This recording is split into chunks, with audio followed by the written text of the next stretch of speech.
제가 지난 6월 달에 예동교회 임직식에 가서 이제 다녀왔는데, 예동교회 임직식 할 때 제가 예동교회에서 청년들을 가르칠 때 그 청년들이 지금 이제 자라서 장로님도 되고 안수 입사님도 되고 권사님도 되고 이제 그랬습니다. 근데 그 중에 한 안수 입사님 되신 분이 고등학교 졸업하고 이제 대학 청년부로 올라갔는데, 우리 겨울 순회를 갔는데 말씀을 듣고 같이 동성기도하는 시간이 되었습니다. 뜨겁게 다들 동성기도하고 제가 안수기도를 하면서 쭉 가는데, 그 친구가 눈을 말똥말똥 뜨고 기도를 안 하고 있는 거예요. 그래서 너 왜 기도를 안 하냐 그랬더니, 목사님 기도하면 뭐합니까? 또 돌아서서 죄 짓고 살 건데요. 그러는 거예요. 참 너무 마음이 아팠어요. 너무 솔직하죠. 그래도 기도해야 됩니다. 돌아서서 또 죄를 짓더라도 하나님 앞에 은혜를 구하는 거죠. 그때 참 그런 에피소드가 있는 형제가 이제 자라서 믿음이 자라고 교회의 일꾼이 된 것이 너무 감사하더라고요. 우리가 예수를 믿는데도 여전히 죄에 매여서 살아갈 수밖에 없다면 그거는 뭔가 잘못된 거잖아요. 그죠? 하나님이 잘못됐어요? 예수님이 잘못된 건가요?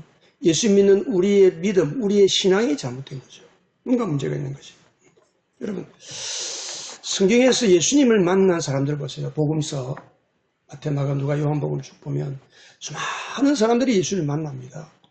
근데 예수를 만나는데 질병이 있는 사람은 예수님 만나면 질병에서 자유함을 얻고, 귀신에게 묶여있는 사람들은 예수님 만나면 귀신의 묶임에서 자유함을 얻고, 모든 저주와 악한 습관과 더러움에 매여 있는 사람들은 예수님 만나면 그 모든 저주와 더러움에서 해방을 받는 거예요.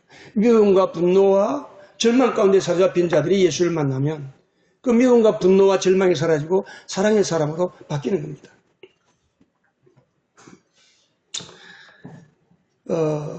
그 성경에 보면 7 귀신 들렸던 막달라 마리아라는 여인이 있습니다. 그 막달라 지방에 살던 여인인데, 다른 표현을 할 수가 없어서 7 귀신이 들렸다. 여러분, 7 귀신이 들렸다는 말은 이 땅의 모든 귀신이 그 여인에게 다 들었다는 거예요. 그만큼 악하고 더럽고 마치 걸레처럼 찢어진 삶을 살았던 여인이라는 거예요. 근데 그 막달라 마리아가 그 세상 모든 죄와 저주를 홀로 뒤집어 쓰고 살았던 그 여인이 예수를 만나고 나니까 완전히 사람이 바뀌었어요.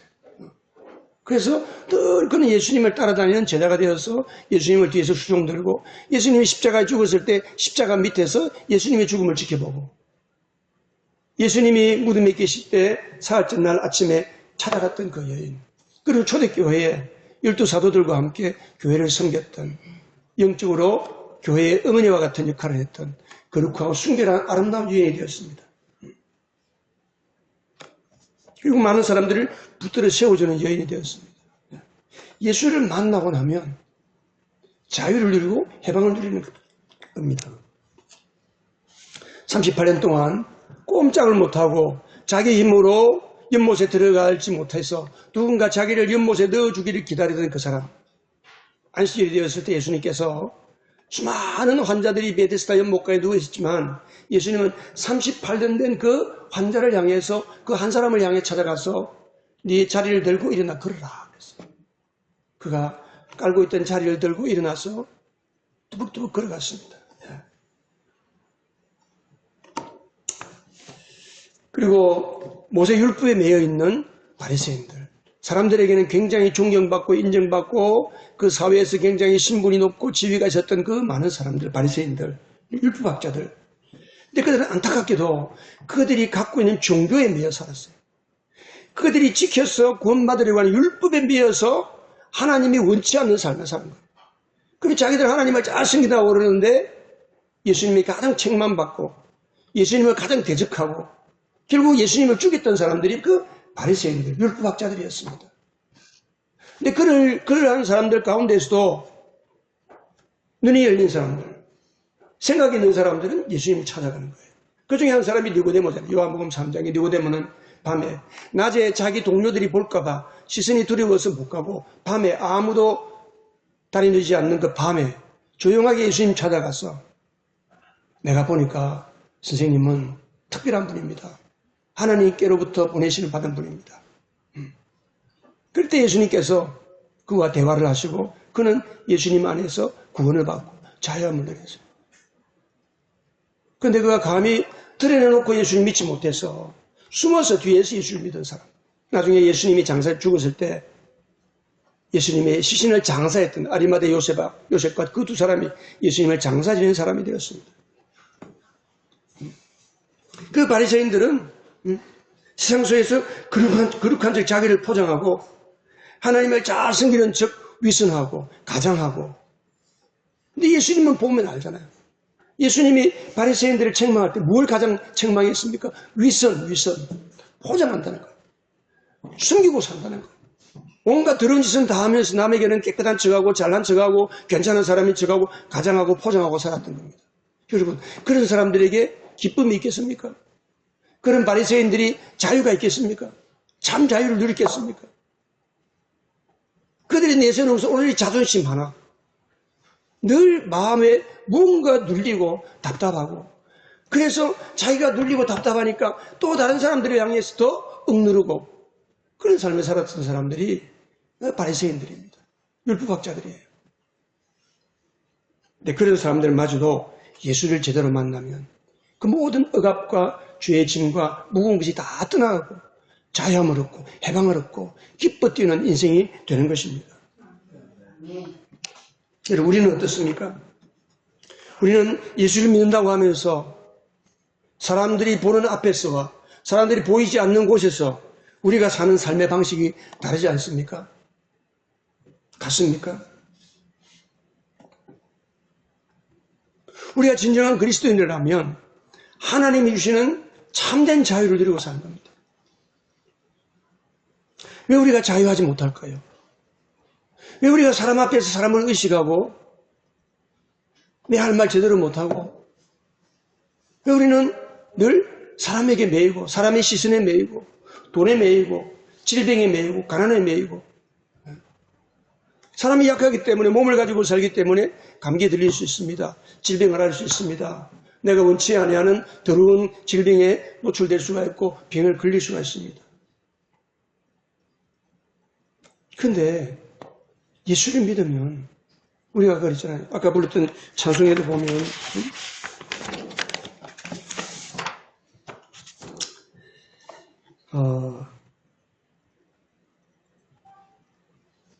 지난 1회 동안에 제가 찬양하면서 주의 전에 모여서 감사 찬송합니다. 예. 쭉 보면 하늘 잔치 맛보게 해주세요. 예. 하나님의 이름을 찬송하라 했습니다. 예. 어떤 경우, 우리 지난주인가요? 말씀 보았던 것처럼 어떤 경우에도 감사하고 늘 찬송하고 기뻐하는 삶, 이게 그리스도인의 삶인데 우리는 너무나도 쉽게 우리의 환경과 상황에 매여 살 때가 너무 많습니다. 그게 우리의 연약함이죠.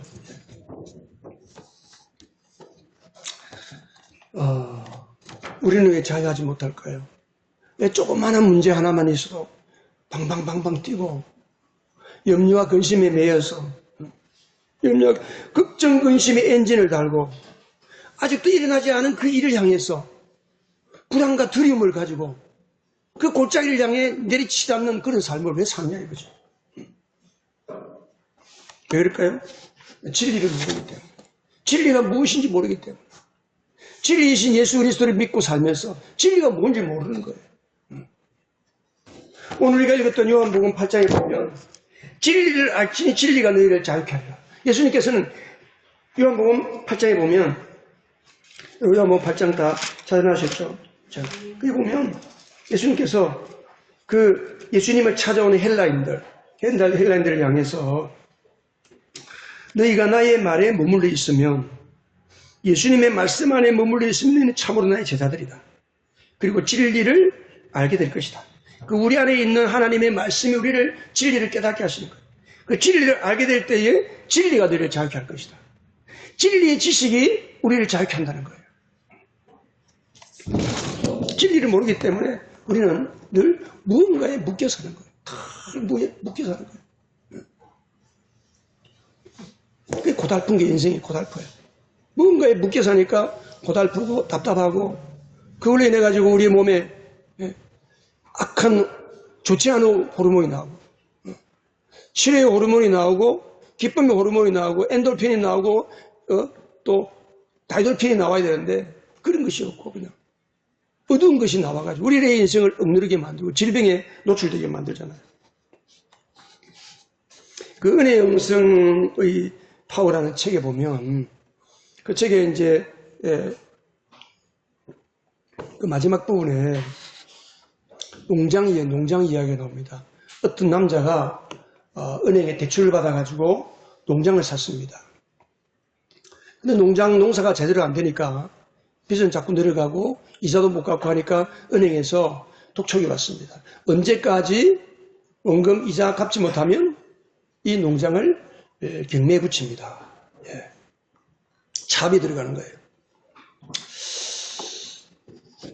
그래서 고민을 하고 있는데 며칠 있으면 이제 은행에서 와서 딱지를 붙이고 농장이 넘어갈 판인데 석유회사에서 찾아왔어요. 그래서 우리가 이 농장, 이 땅에 혹시 석유가 있는지 몰라서 석유를 땅을 한번 파봐도 좋겠습니까? 파보라고. 어차피 넘어갈 땅이니까. 그런데 석유를 팠는데 그 석유회사에서 땅을 팠는데 석유가 나온 거예요. 졸지에 이 사람이 뭐가 됐어요? 부자가 된 거예요. 석유 재벌이 된 거예요. 자, 여러분, 이 사람은 언제 부자가 됐어요? 우리 찬영이, 이 사람 언제 부자가 됐어?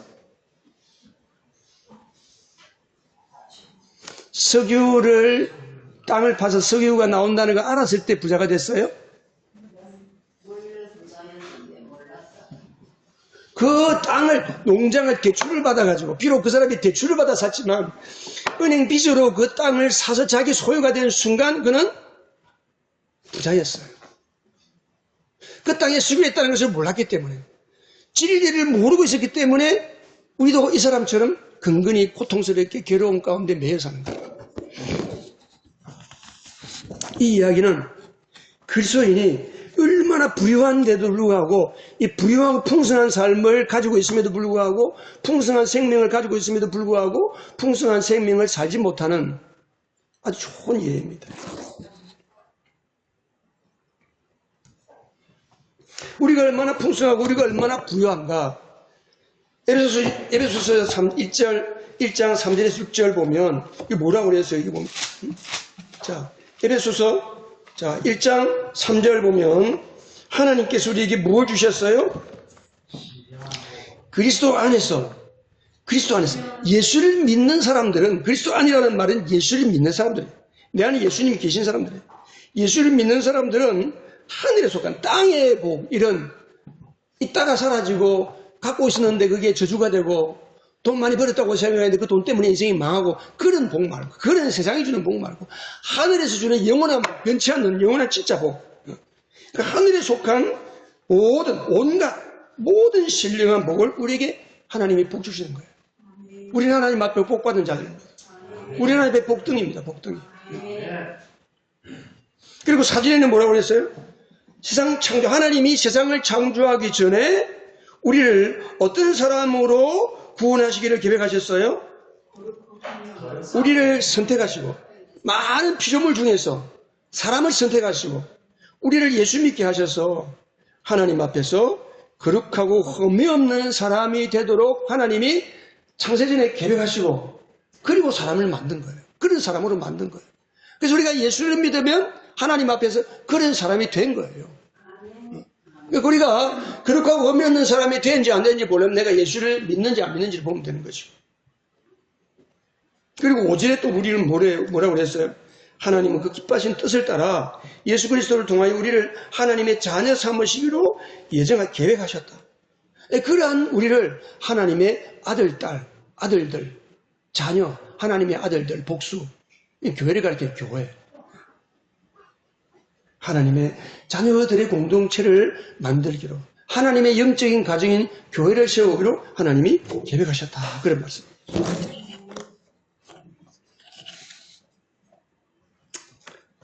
여러분, 예수님이 십자가에서 자기 몸이 우리의 죄가 되어서 십자가에 달리신 이유가 뭡니까? 아니, 예수님 꼭 돌아가셔야 되나요? 아니요. 그냥 하나님이 내가 너희 모든 죄를 다 용서했다. 그러면 되는 거잖아요. 그런데 왜 예수님께서 양 손목과 발에 그 대봇이 박히고, 그리고 옆구리에 창이 찔려서 심장을 관통하고 콩팥을 관통해서 그렇게 찔렸냐는 거예요. 왜 그런 고난과 순환을 당했나? 왜 그랬을까요? 죄에 종살이 할 수밖에 없는, 우리 인간이라는 것 자체가 죄덩어리, 죄덩어리. 그 죄덩어리인 우리가 죽었다는 거예요. 가식으로 보여주는 거예요. 가시적으로. 내가 예수님과 함께, 내가 예수를 믿는다는 것은, 나도 예수님과 함께 십자가에 죽었다. 내 죄가 다 저렇게 죽었다 하는 것을 예수님께서 우리에게 보여주시기 위해서 그렇게 죽으신 거예요. 그래서 골로새서 2장 14절에 보면, 자, 여러분 골로새서 2장 14절 여러분 그 본고 있죠? 같이 한번 읽어보겠습니다. 시작. 하나님께서는 우리에게 불리한 조문이 들어있는 빈 문서를 지워버리시고 그것을 십자가에 못 박으셔서 우리 가운데서 제거해 버리셨습니다. 다시 한번 읽으세요. 다시 한번. 여러분 읽으시죠. 자, 다시 시작. 하나님께서는 우리에게 불리한 조문이 들어있는 빈 문서를 지워버리시고 그것을 십자가에 못 박으셔서 우리 가운데서 제거해버리셨습니다. 여기 불리한 조문이라는 건 뭐냐면 율법을 가리켜요. 율법. 율법은 뭡니까? 율법은 죄를 지으면 반드시 벌을 받아야 한다는 거예요. 이게 그 빈 문서, 우리는 죄의 빚을 지고 살거든요. 근데 그 죄의 빈 문서를 예수님께서 십자가에서 다 못 박으시고 제거해 버리셨다는 거예요. 요한복음 14장 6절에서 진리가 뭐가 진리입니까? 예수님께서 14장 6절 우리가 잘 아는 말씀이죠. 같이 한번 읽어볼까요? 시작. 자, 우리 다 아는 말씀 아니에요? 다 같이 읽어보겠습니다. 시작. 내가 곧 길이요 진리요 생명이다. 이 말씀 여러분 모르세요? 다 알지 않아요? 다 외우지 않아요? 다 같이 한번 더 시작. 내가 곧 길이요 진리요 생명이니 나를 말미암지 않고는 아버지께 올 자가 없다 그랬어요. 그 이제 한글에는 그냥 길이요 진리요 생명이라고 그랬는데 영어에 보면 I am the way and the truth and the life. 그러니까 내가 그 길, 유일한 길, 아버지께로 가는 그 유일한 길이고 내가 유일한 진리이고 유일한 생명이다. 유일한 생명. 하나님의 유일한 생명이 바로 나다는 거예요. 진리, 생명 그 자체가 바로 예수님이라는 거예요. 근데 이것을 예수님께서 마가복음, 마태복음을 보면, 복음서에 보면 밭에 숨겨놓은 보물로 비유했어요. 밭에 숨겨놓은 보물이다.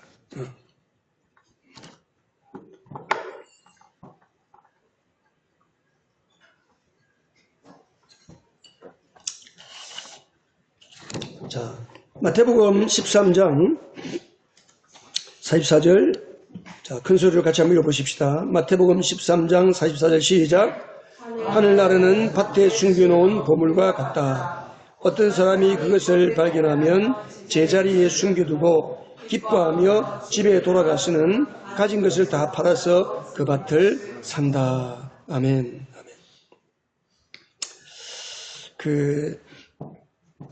옛날 고대 시대에는 특별히 이스라엘 유대의 사람들은 이제 옛날에 전쟁이 하도 잘 일어나니까 시도 때도 없이 그냥 쳐들어오고 전쟁이 일어나요.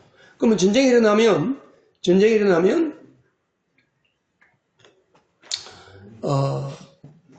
많은 사람들이 이제 약탈해서 자기 집에 있는 재산, 보물을 약탈해 가잖아요.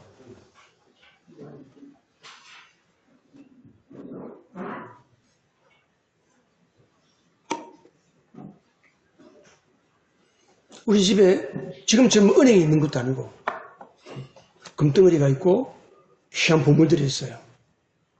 전쟁이나 소문이 났어요. 그럼 쳐들어가면 다 뺏어가잖아요. 그럼 어떻게 해야 될까요? 여러분 어떻게 하겠어요? 여러분? 그래서 땅을 깊이 파고 그 묻는 거예요. 자기만 아는 비밀의 자리에다가 땅을 깊이 파고 거기에다가 묻어두는 거예요. 그런데 전쟁이 끝나면 돌아와서 그것을 다시 끄집어내는 거예요. 근데 어떤 사람들은 그걸 파묻어 놓고 그 엄청난 부활을 파묻어 놓고 그냥 전쟁 중에 죽어버렸어요. 아무도 몰라요. 아무도 몰라. 그게 뭐가 있는지. 그런데 어떤 사람이 그게 이제 밭이라 하도 이제 해가 많이 지나가지고 이게 밭이 됐는데 그게 이제 소작농이에요. 소작농. 어떤 사람이 그 밭을 빌려서 농사를 짓는 거예요. 밭을 짓는 거예요. 근데 밭을 갈다가 쟁기를 갈다가 뭐가 더 걸렸네. 파보니까 거기에 뭐가 나와서 금덩어리가 나요. 금덩어리. 보화가 나온 거예요. 아무도 몰라. 이 밭에 이거 숨기는 거 아무도 몰라. 이게 누구 건지도 몰라. 얼른 땅을 덮어놓고 주인에게 가서 자기 모든 재산, 집, 소유 다 팔아가지고 그 밭을 사는 것 같다. 그래서 예수님이 그걸 보아라는 거예요. 그 보아. 아멘. 그 보석이 누구예요? 그 보석이 예수 그리스도입니다. 예. 예수 그리스도. 예수 그리스도가 그 보석입니다. 여러분, 그 보석 대신 예수 그리스도가 우리를 모든 죄와 저주와 묶음에서 우리를 풀어서 자유하게 하시는 참된 진리이십니다. 아멘. 그래서 인생들이 모든 재산을 다 팔아서라도 예수를 만나야 되는 거예요. 어떤 환경과 어떤 어려움 가운데 있더라도 예수를 만나는 일은 모든 것 제껴놓고 예수님 앞에 나오는 거예요. 예수를 만나야 되는 거예요. 가장 시급한 것은 예수를 만나는 거예요. 예수를 만나지 못하고 그냥 교회 다니는 종교인으로 살았기 때문에 늘 고달픈 거예요. 늘 묶여 사는 거예요. 예배를 드려도 예배에 기쁨이 없는 거예요. 여러분, 전 재산을 팔아서 보석을 산다는 게 무슨 말일까요? 내 인생에 내가 가장 소중하게 생각했던 거, 내가 가장 중요하게 생각했던 거, 내가 가장 급하게 생각했던 거, 그런 거 다 제쳐놓고 가장 우선적으로 예수님 만나는 거, 예수님 내 마음에 모시고 예수님 나의 하나님이시고 예수님 앞에서 나의 인생이 새롭게 되는 거, 예수 그리스도를 내 마음에 모시고 예수를 믿고 사는 거, 그 어떤 것보다도 가장 중요한 것이 예수님이라는 사실을 인정하는 이것이, 그 믿음이 바로 그게 전 재산을 팔아서 보석을 산다는 거예요. 여러분 가장 우선적으로 예수님을 찾고 예수님 만나고 예수님 영접하고 예수님의 그리스도의 제자가 되고 하나님의 자녀 되시길 주님의 이름으로 축원합니다. 그래서 예수님께서 요한복음 8장 31절 32절에서 진리를 알게 될 것인데 진리가 너희를 자유롭게 할 것이다. 그 진리가 뭐냐?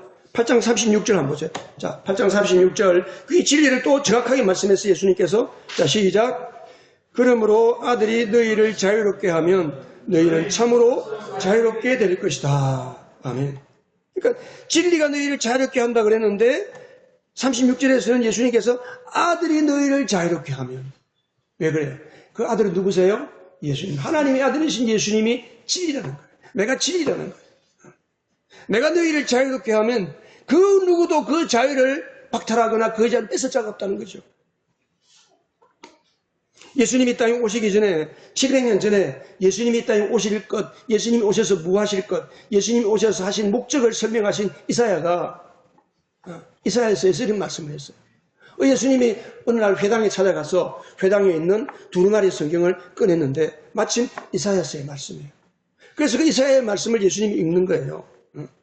이것은 나에게 응답된 말씀이다. 그러면서 예수님이 읽었어요. 누가복음 4장 18절에, 자, 같이 읽겠습니다. 시작. 주님의 영이 내게 내리셨다. 주님께서 내게 기름을 부으셔서 가난한 사람에게 기쁜 소식을 전하게 하셨다.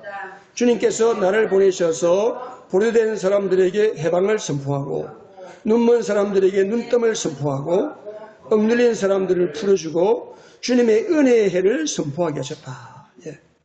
이 주님이 여호와의 영, 성령이 예수님에게 하나님의 아들 예수님에게 임하셔서 그 예수님이 성령의 기름 부음, 성령으로 충만해서 가난한 자에게 복음을, 기쁜 소식을 전할 때에 포로된 자가 해방을 받고 눈먼 사람이 눈을 뜨고 억눌린 사람들이 풀어주고 해방을 받고 은혜의 해. 이 은혜의 해는 무슨 이야기냐면 이스라엘 절기 중에 안식년이 7년마다 안식년이 돌아오고 안식년을 7번 하면 49년이잖아요. 그 49년 그 다음 이듬해 50년째가 될 때는 희년이에요. 희년.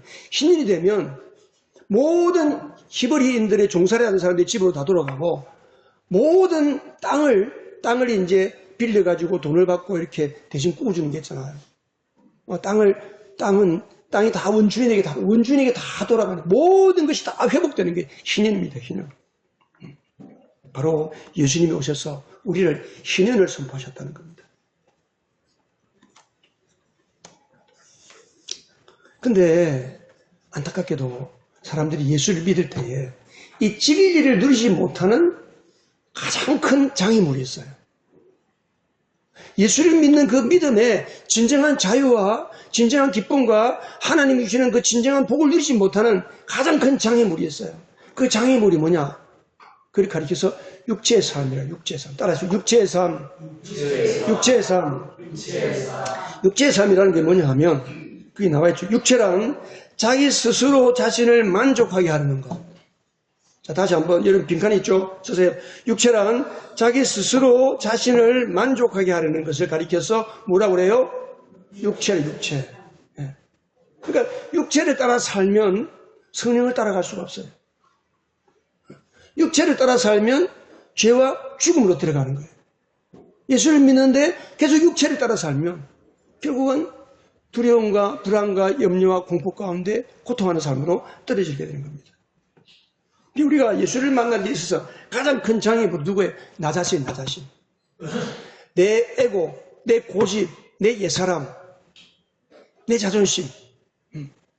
그게 예수님을 만나는 장애물이에요. 여러분, 예수를 만난 사람들 보세요. 자존심 다 내려놨어요. 12회를 혈루증으로 앓는 여인이, 그 부정한 여인은 사람들이 가까이 가면 안 돼요. 사람들이 돌을 던지게 돼 있어요. 근데 죽을 각오하고 예수님이 뒤로 가서 예수님 옷자락을 만지자마자 그가 병이 고침받잖아요. 많은 사람들이 자기에게는 장애물이에요. 이걸 뛰어넘는 게 뭐예요? 예수님 만나면 나는 예수님 옷자락이라도 만져도 내 병이 나을 거야 라는 믿음이 이 여인에게 있었던 거예요. 그러니까 그는 자신을 의지했어요. 그는 12해 동안 뭐 했어요? 12해 동안에 자기 가진 재산 다 날리고 의사들 병원 찾아다니면서 용하다는 사람들 다 만났는데 결국은 다 재산 날리고 인생이 비참하게 되었는데 마지막에 예수님이 계시구나. 예수님을 찾아간 거. 예수님 옷자락을 만지니까 그 믿음대로 예수님을 해서 내 믿음대로 될지어다.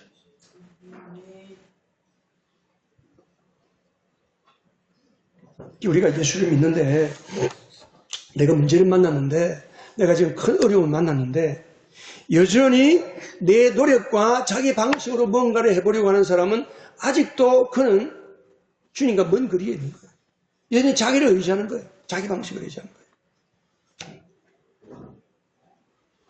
그러니까 내 방식, 내 노력, 세상 사람들의 방식을 자꾸 의지하면 여전히 그런 어둠과 속박 가운데 두려움과 염려와 불안 가운데 살아갈 수밖에 없어요. 그래서 하나님께서 우리에게 하나님이 사랑하는 자에게는 우리에게 하나님이 우리 한계를 느끼게 해주십니다.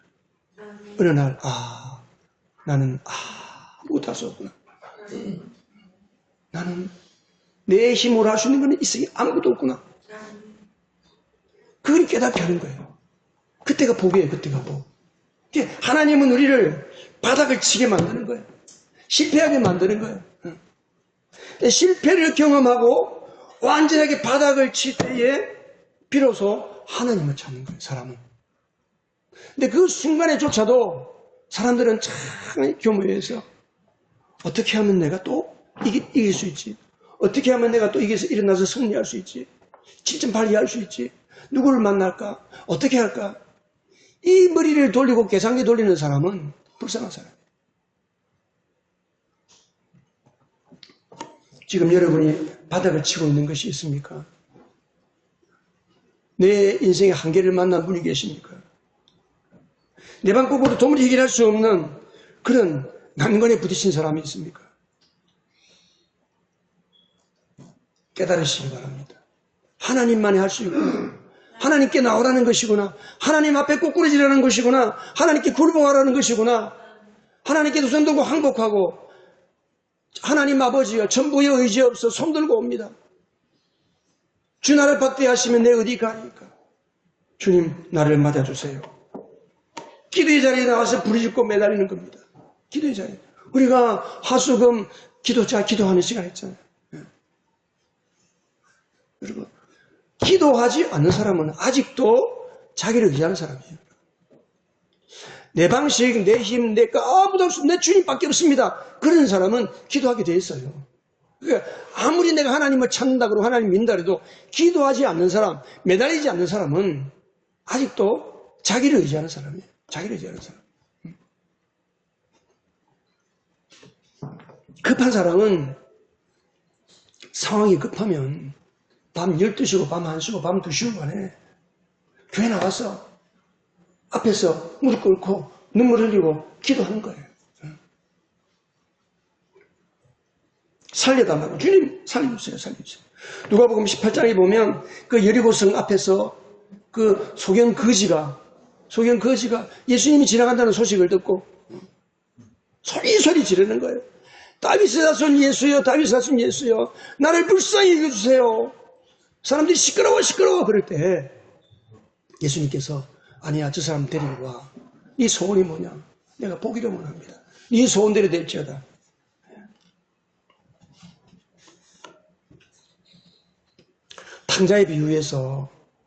탕자의 비유에서 예수님께서 비유를 했잖아요. 그 집에 두 아들이 있는데 둘째 아들이 좀 잘 노는 아이야. 그래서 아버지 밑에 일한다는 게 너무 답답한 거예요. 그래서 아버지를 달달달달 볶아서 아버지가 죽어야만 얻을 수 있는 유산에 자기 몫을 받아가지고 도시로 가서 여자들과 어울리고 친구들과 어울리고 술친구하고 어울리고 방탕하게 허랑방탕하게 인생을 허비하고 돈 떨어지니까 친구들 없죠. 아무도 없지. 누가 도와줄 사람 아무도 없지. 그러니까 돼지 기르는 막사에 들어가가지고 돼지 죽통 뒤적거려가지고 거기에서 나오는 열매 어떻게 한두 개씩 먹고 살고 비참하게 사는 거예요. 비참하게. 어느 날 밤에 들어누워서 하늘을 보다가 무슨 생각이 나서요? 아, 우리 아버지 집에 가면 우리 아버지 집에 종살해야 하는 종들도 나보다 더 잘 먹고 나보다 더 잘 입고 잘 편하게 사는데 나는 도대체 이게 뭐냐? 내가 하나님과 우리 아버지에게 죄를 범했구나. 죄를 지었구나. 내가 이제 우리 아버지 집으로 가서 아들로 가는 게 아니고 내가 종으로 가서 우리 아버지 집에 가서 내가 종살이를 해야 되겠구나 하고 깨닫는 거예요. 우리 아버지 집에는 먹을 것이 많고 입을 것이 많고 넉넉하구나. 깨닫는 거예요. 그리고 그가 일어나서 자기 아버지 집으로 가는 거예요. 거리가 아직 멀어요. 거리가 아직 먼데 자기 아버지가 아들을 보니까 거지 같은 초라한 사람이 보니까 딱 아버지는 알지요. 아버지는 아무리 아들이 머리가 끌어지고 더러운 옷을 입어도 딱 보면 아는 거예요. 아버지가 벗은 발로 가서 아들을 끌어안고 목을 끌어안고 입을 맞추고 옷을 입히고 목욕을 시키고 반지를 아들의 가락지를 다시 끼워주고 잔치를 하잖아요.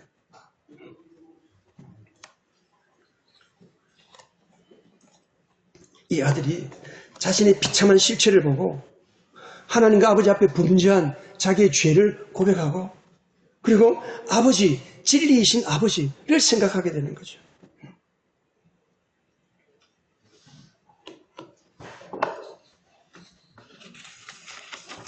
여러분, 하나님이 우리에게 주신 몸, 하나님이 우리에게 주신 시간, 그거 뭐 하시겠습니까? 하나님 찾는데 우선순위를 드리시기 바랍니다. 아멘. 어떠한 수단 방법을 가리지 않고라도 주님께 나와서 기도하세요. 하나님을 찾으세요.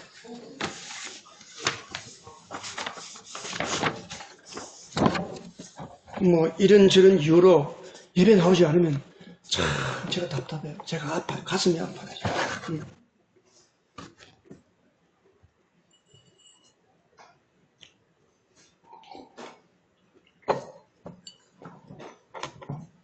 여러분, 자유가 뭘까요? 자유가 뭘까요? 자유가 뭐가 자유예요? 그럴 때 눈치 빠른 사람은 핸드폰을 가지고 네이버를 검색을 하지. 자유의 뜻 하고 검색해요. 그렇게 할까 싶어서 제가 이미 찾았어요. 찾지 마세요. 자유가 뭐냐? 구사진에 보니까 외부적인 구속이나 무엇에 얽매이지 아니하고 자기 마음대로 할 수 있는 상태. 좀 길죠? 그러니까 외부에서 나를 얽매이거나 구속하지 않고 내가 마음대로 할 수 있는 상태를 가리켜 자유라고 그랬어요. 자유. 이게 자유일까요, 여러분? 내 마음대로 할 수 있는 게 자유입니까? 사람은 자기 마음대로 살면 자유롭게 될까요? 사람들은 자기 마음대로 살면 하는 게 뭐예요? 결국은 죄 짓는 것밖에 없어요. 못된 짓 하는 못된 짓 하는 것밖에 없어요. 그래서 성경이 뭐라고 해요? 성경은 죄를 뭐라고 죄라고 그래요? 자기 마음대로 사는 것. 자기가 주인 되어 사는 것을 죄라는 거예요, 성경은. 참 자유가 뭘까요, 여러분? 참 자유. 제가 말씀을 묵상하다가 참 자유가 뭐냐? 여러분, 참 자유는 용서가 자유예요, 여러분. 용서. 뭐가 자유라고요? 용서가 자유예요, 용서. 예수님이 우리를 용서해 줬잖아요. 하나님의 용서를 받은 사람은 그 어떤 사람도 용서할 수 있는 거예요. 내가 하나님의 용서의 은혜를 받았는데 누군가를 용서하지 못하고 있다?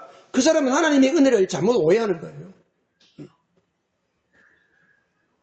1만 달란트 빚진 왕에게 6조를 빚진 사람이 왕이 보니까 이 사람 아무리 해도 갚을 수가 없어. 그러니까 왕이 용서해 줬어요. 너 갚을 능력이 없구나. 너 다 탕감해 주마. 이 신하가 왕궁에서 나가다가 자기에게 1,000만 원 빚진 사람을 만났어요. 내 놈, 너 내 빚 안 갚을 거야? 멱살 자비를 하고 이 친구 1,000만 원 빚 안 갚는다고 감옥에 집어넣어버렸어. 신하들이 그걸 보고 왕에게 이야기를 했어요. 아니, 6조를 탕감받았는데 1,000만 원 저 용서를, 저걸 또 저걸 받으려고 그래? 왕이 화를 내가지고 그 사람을 감옥에 집어넣어버렸다는 거잖아요. 여러분, 자유는 어떤 경우에도 그 누구도 다 용서할 수 있는 게 자유입니다. 진짜 자유입니다. 분노 대신에 용서하고 죽이고 싶도록 분노가 폭발할 그때에도 불쌍히 이기고 사랑을 베풀어 줄 수 있는 거. 그게 진짜 자유예요. 그게 진짜 자유. 여러분, 예수를 만나면 이런 사람이 됩니다, 여러분. 돈에 얽매여서 자기 명예에 얽매여서 사는 사람이 더 이상 돈과 명예와 내 주변 환경이 나를 얽매지 않고 그것에서 자유할 수 있는 사람. 돈을 많이 가지고 있으면 무슨 소용이 있어요? 돈은 늘 매여서요. 돈에 종이 되어서 무슨 소용이 있어요? 여러분, 자유하시기 바랍니다. 자유한 사람 되시기 바랍니다. 예. 그래서 예수님께서 원수를 축복하고 원수를 사랑하라는 거예요. 예수님만이 우리에게 진리이십니다. 여러분이 바닥에 떨어져 있습니까? 죄에서 자유를 주시고 질병과 저주에서 참된 평화와 치유와 평화를 주시는 우리 주 예수 그리스도를 만나서 우리가 자유를 누리고 이 자유의 복음을 우리 입술로 증거하는 복된 믿음의 증인 되시기 바랍니다. 네, 기도하겠습니다.